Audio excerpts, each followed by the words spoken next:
नमस्कार, वेब दुनिया के फटाफट बुलेटिन में आप सभी का स्वागत है। नजर डालेंगे आज की खास खबरों पर।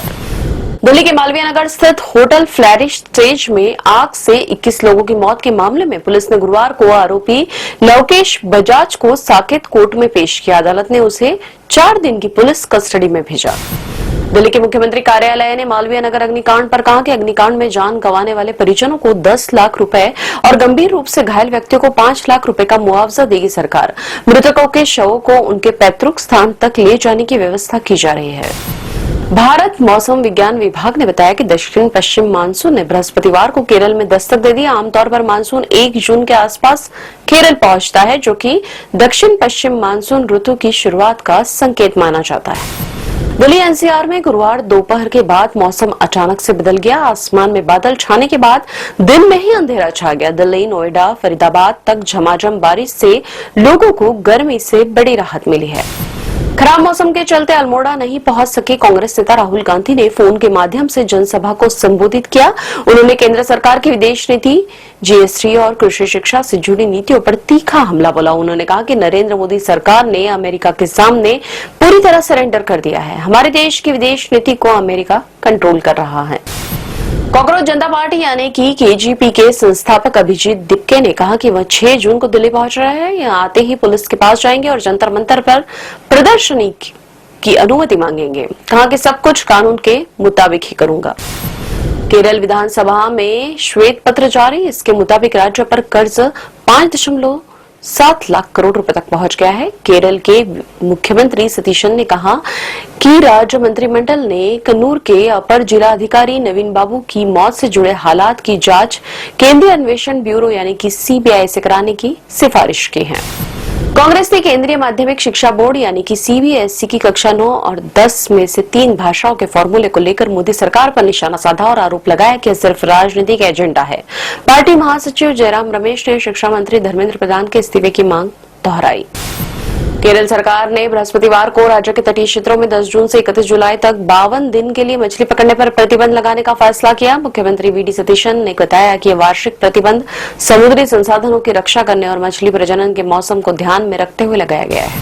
मुजफ्फरपुर के एक निजी अस्पताल में आग लगने से 4 लोगों की मौत हो गई। मृतकों के परिजनों और रिश्तेदारों ने आक्रोशित होकर अस्पताल के अंदर हंगामा किया। उनका कहना है कि पुलिस हमारी मदद नहीं कर रही, हमें वहां से चले जाने को कह रही है। अगर कुछ भी होता है तो इसकी जिम्मेदारी कौन लेगा? हमें इंसाफ चाहिए।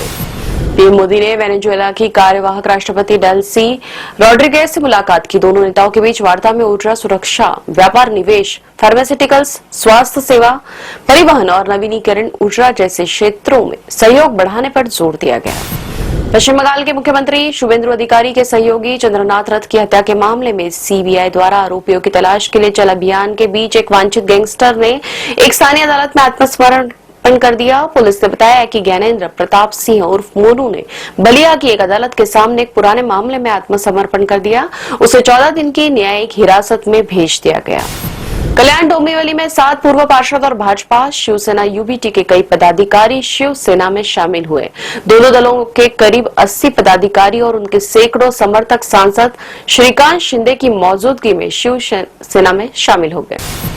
यूपी के हमीरपुर जिले के बिम्बार क्षेत्र में तालाब में नहाते समय डूबने से 3 सगे भाई बहनों की मौत हो गई। पुलिस ने बताया कि बिम्बार थाना क्षेत्र के छानी गांव में पूर्वाह्न लगभग 11 बजे पार्वती नामक महिला अपने बेटों शिवेंद्र 10 वर्ष का है जो कि और रुद्रांश जो कि 8 वर्ष का है और बेटी मांडवी जो कि 5 वर्ष की है, इसे साथ लेकर गांव के अमृत सरोवर में नहाने के लिए गए। उस दौरान यह हादसा हुआ। बुनियादी ढांचा क्षेत्र की प्रमुख कंपनी लॉरेंस एंड टर्बो ने तमिलनाडु सरकार के साथ 18,600 करोड़ की लागत वाली 3 परियोजनाओं के लिए एक समझौता ज्ञापन पर हस्ताक्षर किए। इससे 8,000 से अधिक लोगों को रोजगार के अवसर मिलने की उम्मीद है। सुप्रीम कोर्ट ने कहा कि महिला पहलवान विनेश फोगाट को चयन ट्रायल में भाग लेने की अनुमति देने संबंधी आदेश के खिलाफ भारतीय कुश्ती महासंघ की याचिका बाद के घटनाक्रम के मद्देनजर निष्प्रभावी हुई। विनेश सेमीफाइनल मुकाबले में हार गई। भारत के स्टार बल्लेबाज विराट कोहली पैर की नस में खिंचाव की वजह से अफगानिस्तान के खिलाफ होने वाले वनडे सीरीज से बाहर हो गए। रोहित शर्मा की फिटनेस पर सस्पेंस बरकरार। 13 जून को खेला जाएगा पहला वनडे मैच। शेयर बाजार में बड़ी मामूली बढ़त। बीएसई सेंसेक्स 13.84 अंक की मामूली बढ़त के साथ 74,360 अंक पर बंद हुआ। एनएसई निफ्टी 11 अंक बढ़कर 23,417 अंक पर बंद हुआ। अमेरिकी डॉलर के मुकाबले रुपए की विनिमय दर में 8 पैसे की गिरावट। दिग्गज फिल्म प्रोड्यूसर और पूर्व सीबीएफसी चीफ पहलाज निहलानी का निधन। 76 साल की उम्र में ली अंतिम सांस। लीवर संबंधी समस्याओं का सामना कर रहे थे पहलाज निहलानी। शादी के 10 साल बाद मां बनी एक्ट्रेस संभावना सेठ। आईवीएफ के जरिए जुड़वा बच्चों को दिया जन्म। संभावना ने किया एक बेटे और एक बेटी का स्वागत।